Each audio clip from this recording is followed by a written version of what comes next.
posledných rokoch žil Ľudovít Štúr ako orol s poviazanými krídlami.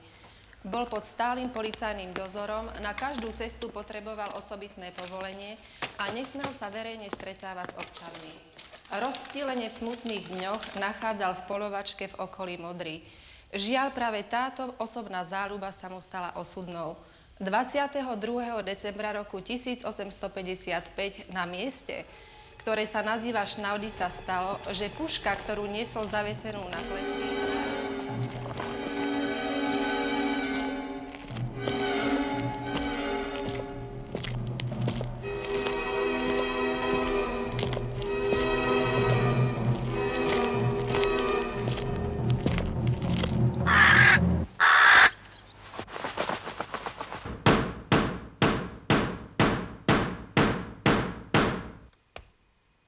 reprodukčné techniky vtedy neboli dokonalé.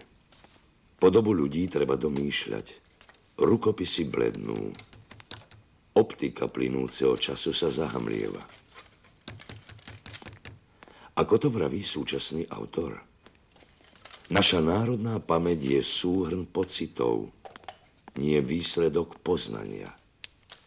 Nejaké veršíky, tváre príkladných mužov, zastreté a hmlisté, ako tváre na starých ikonách. Tento film chce pripomenúť obraz príkladného muža, ktorý má pre nás nadčasový zmysel. Pozrieť sa do tváre Ľudovíta Štúra v uzlových bodoch jeho života a činov.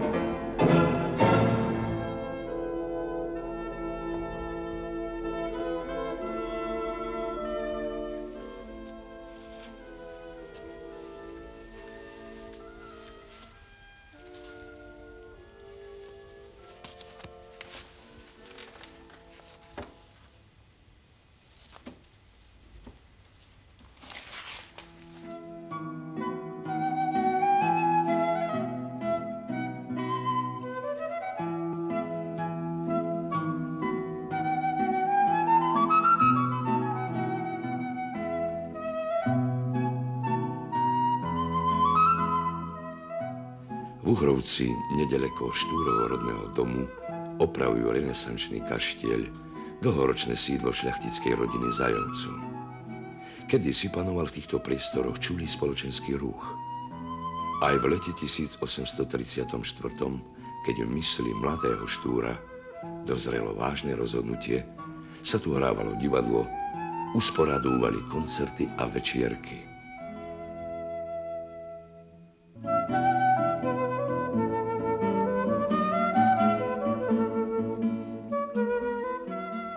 Štúr, vtedy úradník na Zajovskom pánstve, bude mať na jeseň 19 rokov. Na šľachtické radovánky ho nepozývali, bol iba študent, syn miestneho učiteľa. Mladík, ktorý vedel, že tu nie je jeho miesto. Nikdy som nekonal a ani konať nebudem s vrtochou, píše neskôr dôvernému priateľovi, ale z povinnosti prísne naliehajúcej. Dôverný priateľ mu na tomto obrázku kladie na plece ruku. Jozef Miloslav Hurban.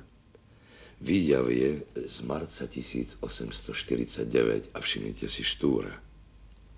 Ten postoj hovorí veľa.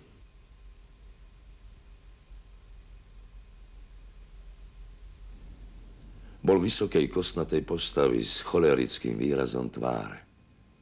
Daniel Lichard. Jozef Miloslav Hurban. Príťažlivosť k sebe mal takú veľkú, že i protivníci náruživí a bezohľadní nevydržali mu. William Pavlíny Tóth. Jeho melancholický zrak milo žiaril, keď mu šuhajci zanútili drahú pieseň. Prevaha. To cítil v duši každý, kto sa zišiel so Štúrom. Nosil sa vždy elegantne, ale ručník na hrdlo si uviazať nevedel. Taký to bol idealista. ten náš Ľudevít.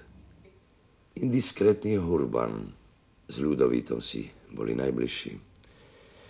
Ale z väčšiny spomienok a činov vychádza Štúr ako človek natoľko zaujatý sám sebou a svojou vlastnou úlohou, že všetko ostatné považuje len za prostriedok k cieľu.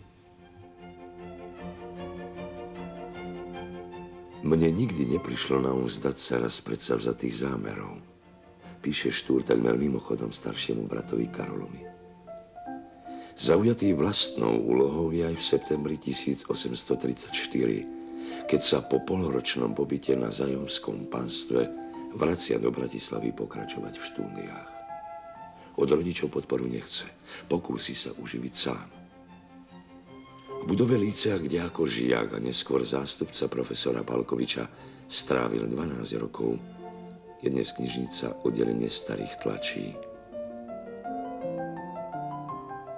Okolo triedy, v ktorej vykladal, mohol človek kedykoľvek ísť, žiadneho iného hlasu nepočul, iba zvonivý hlas Ľudevítov. Spomína Hurban. Aj on počúval Štúrove prednášky. Ľudevít bol majstrom v prenášaní dojmov do duší iných. V tichom bratislavskom dome na Konventnej ulici bolo vtedy centrum slovenského národného života. Štúrove prednášky a sugestia, ktorú vyžaroval, previedla cez tieto dvere generáciu vlastencov, pomenovanú po ňom Štúrovcami.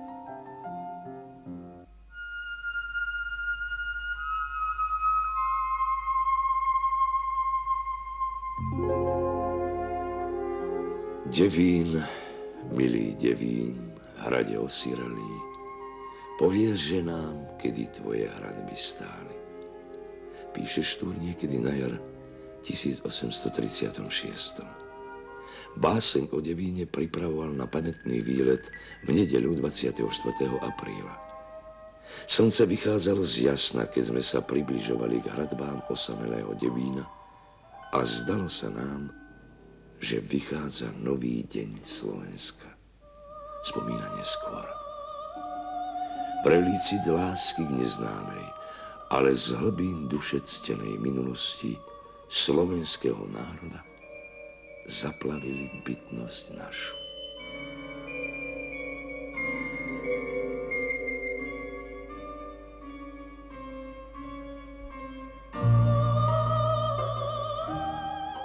Národ. Vo vrcholnej fáze slovenského národného obrodenia išlo predovšetkým o národ. Národ je predmetom mojím, preň majú plynúť všetky hodiny života. Keď ste si vy, pán Grov, mysleli, píše Karolovi Zajovi o takmer 20 rokov neskôr, keď ste si vymysleli, že vaše miesto je na strane vášho národa, ktorý si začal vydobíjať mocnejšie pozície vo svete, ja som si to isté pokladal za povinnosť učiniť pre národ, z ktorého pochádzam a o ktorého práve na život ste pochybovať chceli. Karol Zaj, predstaviteľ uhorskej šľachty a kléru, nepochyboval. V 40. rokoch minulého storočia sa netajil plánmi na úplné pomaďarčenie Uhorska. Štúra vyhlásil za panslava a katedru za parenisko panslavizmu. Prednášať Ľudevítovi zakázali.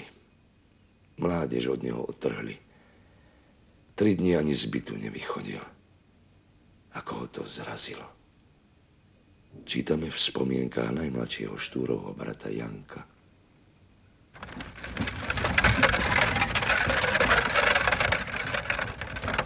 Uzlové body života a činov. Boli sme v Prosiečnej a pri Štrbskom plese. Zapisuje si Štúr dojmy z leta 1844. Čo to za hĺbka pokojná v tých vodách? Čo to za velebnosť v tých vrchoch ohromných?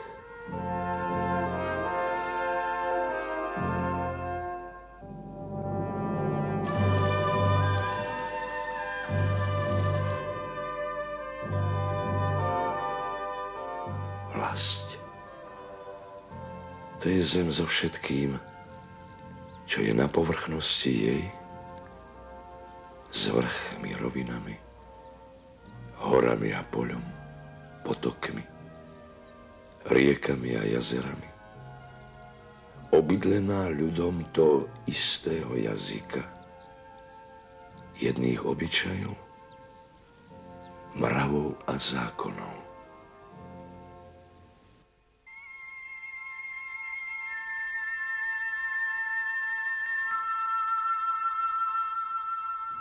Do Tatier sa vybrali z Liptovského Mikuláša.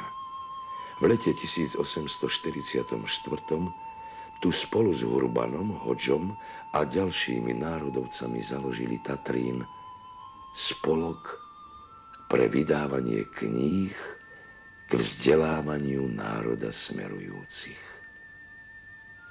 My vkročili sme do lona ľudu a s ním sa dali obcovať v jeho vlastnej reči, aby on, zrozumejúc nás a posúdiac hodnotu svoju, sám sa prebral. Len táto reč má súdené, aby ľud náš do kráľovstva vzájomnosti slovanskej uviedla. Tušil Štúr, za akým odporom sa myšlienka novej spisovnej reči stretne vo vlastných radoch. Pred rokom na Dobrej vode u majstra poetov slovenských našli súhlas. Ján Holý dal nám požehnanie k dielam vtedy umieneným. Nie tak Kolár a ostatní zástancovia češtiny a bernolákovčiny. My ani drotárčinu, ani kopaničárčinu, trpácku čarbaninu a škrabaninu nikdy od vás sme neočakávali, píše Štúrovi rozhorčený Kolár. Myšlienka samostatného rozvoja každého slovanského národa sa stretla s dovtedy uznávanou štvorkmeňovou kolárovskou ideou.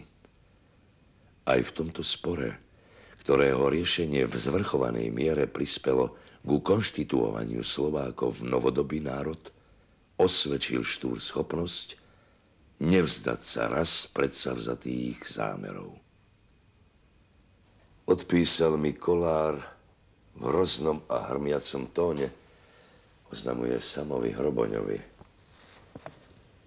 Medzi tým z toho všetkého si moc nerobím, bo nie o takýto, ale o druhý, inakší boj, o boj za vec, o život, nový nám ide. Onedlho všetko sa prečistí. Slovenčina pôjde svojou cestou, rozvie sa z nej reč pekná, jadrná a kvetistá. Na rohu Panenskej ulice v niekdajšom Štúrovom byte uzrela svetlo sveta väčšina článkov na obhajobu slovenčiny. Od leta 1845 začali vychádzať slovenské národné noviny.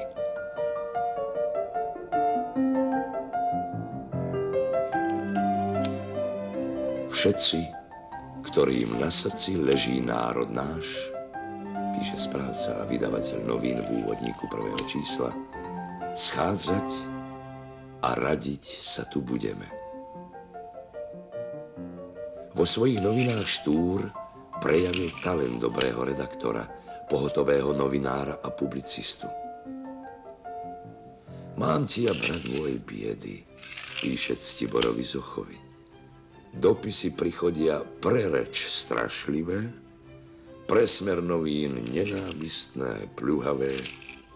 Jedným som konzervatív, a to, že je podozrivé, druhým nie dosť forista, a každý, komu sa alebo smer novín, lebo reč, lebo písmená, lebo formát, lebo cena nepáči, koho článok nie je tak prijatý, ako napísal, každý sa odrieka novín, smrť im predpovedá a praje. Vonech dá mi 7 článkov za jeden týždeň, cenzor odhodil. Napriek ťažkostiam a zásahom cenzúry Slovenské národné noviny mali silný spoločenský vplyv a všestranne ovplyvňovali národný život. Štúr v nich od ľudovýchovných článkov postupne prešiel k čoraz otvorenejším výzvam na radikálnu premenu spoločnosti, zrovnoprávnenie uhorských národov a zrušenie poddanstva.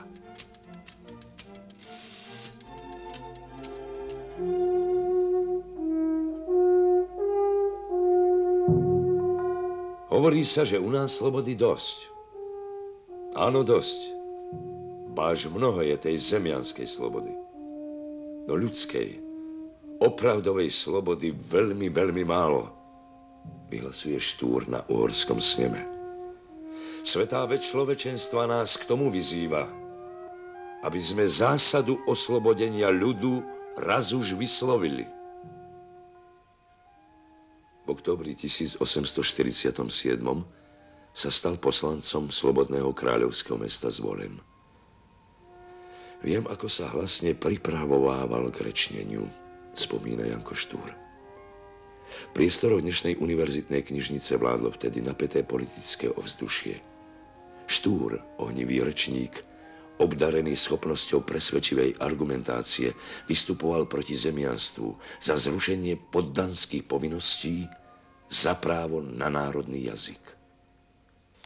Obdobie tesne pred revolúciou je také výrazne pokrokové, hodnotí dnešný autor, že sa stalo u nás jeho jediným politickým obrazom, ktorý prikrýva všetko ostatné. Bráni slobodu, vzýva slobodu, bojuje za ňu.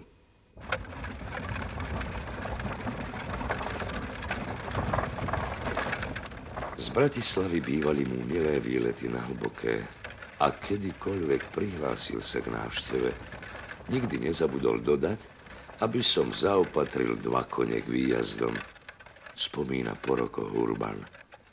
Zábavy naše potom pozostávali z hojného jazdenia do okolia utešeného, otáčajúceho tichú túto dedinku. Držanie sa Ľudevítovo na koni bolo pravidelné, priame, junácke. V meru v 8. roku už na zábavy času niet. Marcové udalosti priniesli krajine vážne politické zmeny, ale v napätých národnostných vzťahoch sa nezmenilo nič.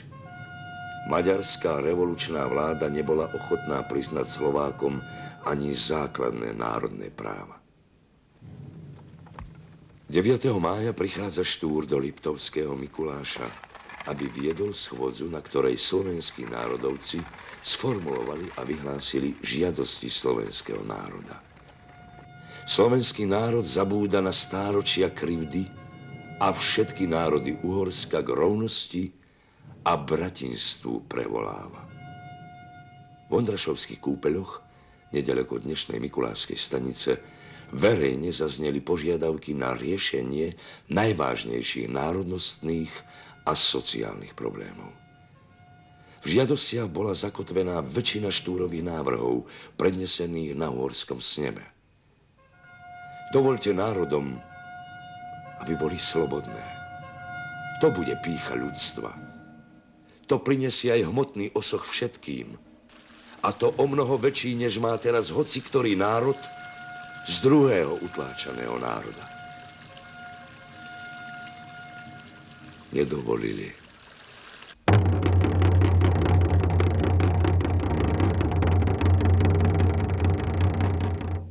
Štúr z rostu vysokého, strunnatého, tvári podlhastej, viac červenej, vlasy gaštanovej farby, nosí fúzia bradu. Vek najviac 34 roky. Zatýkač Baťányho vlády je nepresný. V máji 1848 mal Štúr 32 rokov a hrozila mu šibenica.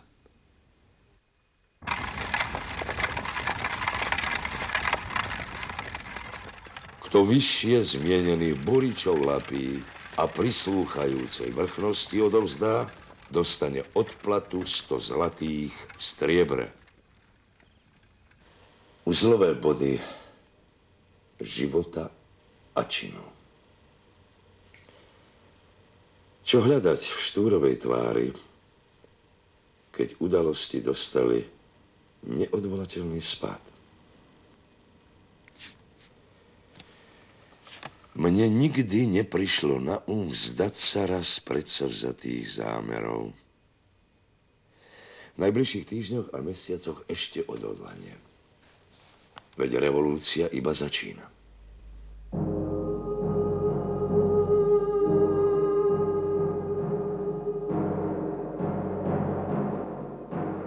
Prišiel čas, aby sme i my Slovania dorozumeli sa a zjednotili úmysly svoje. A preto pozývame všetkých Slovanov rakúskeho mocnárstva, všetkých mužov dôveru národa majúcich, aby sa zhromaždili v staroslávnej Prahe Českej na deň 31. mája, kde by sme sa poradili, čo v týchto dôležitých časoch robiť máme. Cieľ náš by mal byť zachovať ríšu Rakúsku. Náš cieľ je zachovať nás. Rečný Štúr na slovanskom zjazde, ktorý spolu s českými vlastencami pripravoval už dávnejšie. Žiada vytvorenie spojených obcí slovanských, ktoré by zaručovalo národnú samostatnosť aj Slovákom. Keď nám dajú Maďari, čo sa patrí, vyhlasuje na zjazde Urban, nemôžeme meč proti ním tasiť. Ale keď nedajú, potom boj. Ešte sa nezriekli myšlienky na dohodu. Ešte sa pridržali uhorskej štátnosti.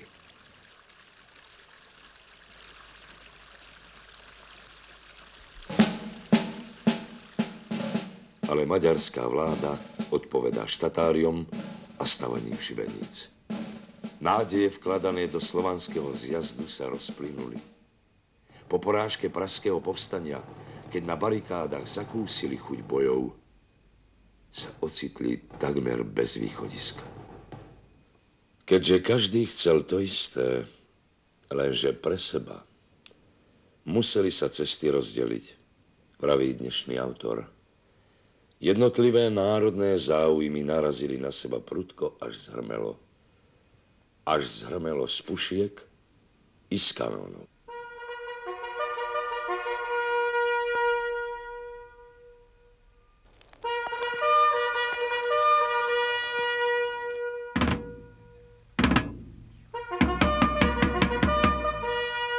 A keď sa sprotivia žiadostiam národu, Slováci mrieť vedia za slobodu.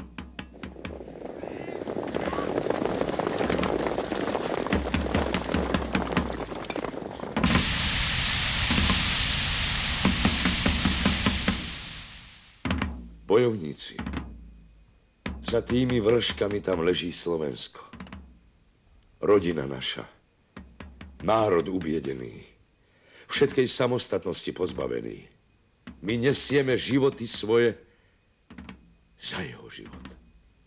Volá Štúr na slovenských hraniciach v septembri 1848.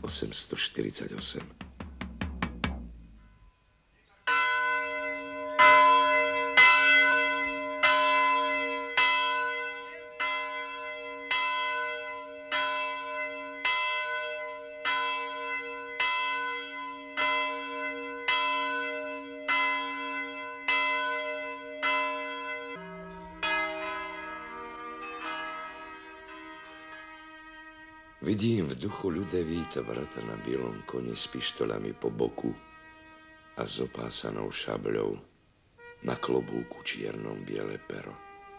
Spomína po rokoch Janko Štúr. Bolo celé ťaženie vtedy čosi čarovného a prichodí mi ako sen.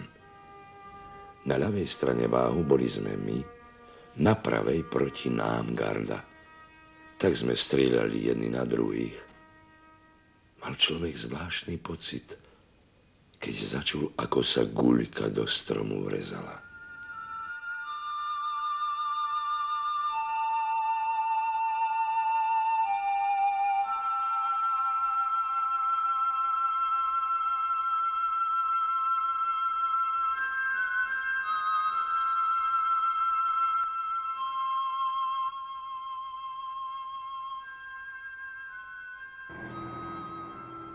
Aj dnes nám búrlivé udalosti tých čias môžu prichodiť ako sen. Ale logika dejín je presná. S postupujúcou revolúciou, pod vplyvom zložitých okolností sa Štúr dostal na pozície austroslavizmu a otvoreného boja proti maďarskej revolúcii. Jednotlivé národné záujmy prudko narazili na seba. Nosili sme meče skoro rok, píše v liste ruskému slavistovi Sreznevskému. Za to nám slúbila rakúska vláda rovnaké práva s druhými národmi, ale nedržali a nedržia z toho nič Nemci. Keď ide komu do živa, aj smrti sa chytí. Vášnivo, ale presne hovorí Štúrov súčasník. A povedané s dnešným autorom, slovenská politika slabá na to, aby bola celkom samostatná, stáva sa nástrojom v rukách iných.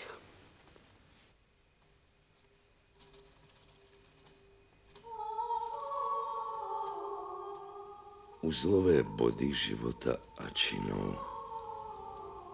Ľudia, ich vzťahy, doba, v ktorej žili.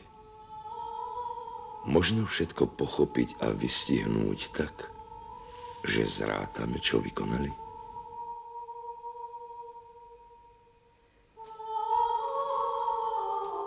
Viedenská vláda sa k Štúrovi a jeho spolubojovníkom nesprávala inak ako k porazeným revolucionárom. Na nás kam diaľ horšie časy prichodia, pokračuje Štúr v liste Sreznevskému.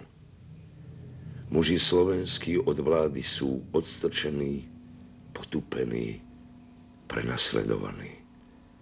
Prilož k tomu všetkému ducha po bojoch, utrmácaného a nad terajším stavom neslýchane rozmrzeného a máš obraz Slovenska. Po krátkom pobyte v rodnom Uhrovci sa v roku 1851 usadil v Modre. Stará sa o siroty po staršom bratovi Karolovi a takmer výlučne sa venuje literatúre a vede. V elegických básnických knihách nadviazal na pretrhnutú niť svojej predrevolučnej poézie. Vedecký, ale i buditeľský význam mal spis o národných piesňach a povestiach plemien slovanských. Sumu sociálno-politických názorov a skúseností z revolúcie vložil do diela Slovanstvo a svet budúcnosti.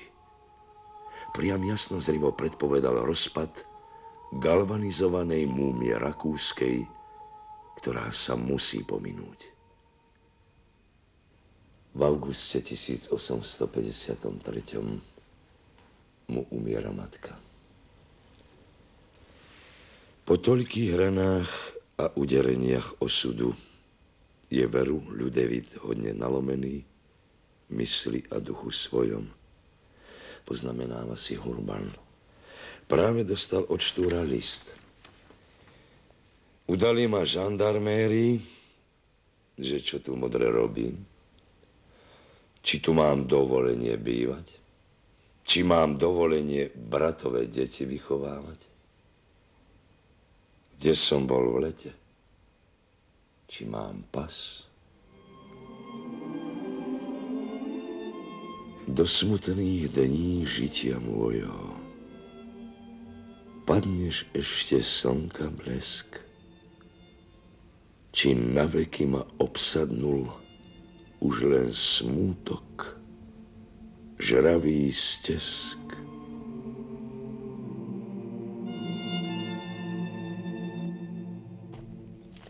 Práve som dokončil jeden odsek a aby som sa po obyčajnom mnohom sedení hodne vychodil, vzal som pušku na plece a s chlapcami, čo mi prišli zajace pohnúť, som vyšiel na polia vyše Modry.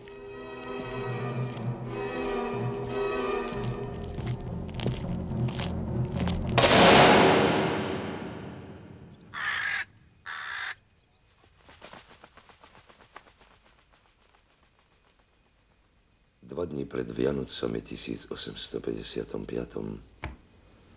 sa Štúr na poľovačke nešťastne zranil. O 3 týždne, 12. januára 1856, zraneniu podľahol.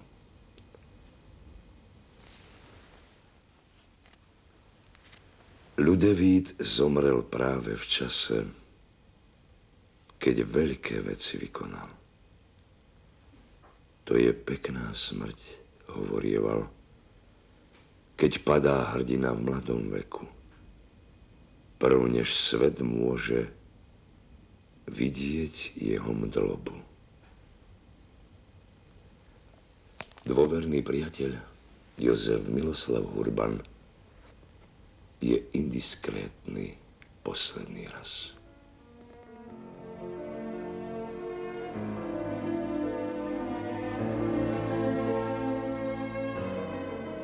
Reprodukčné techniky vtedy neboli dokonalé. Podobu ľudí treba domýšľať, rukopisy blednú.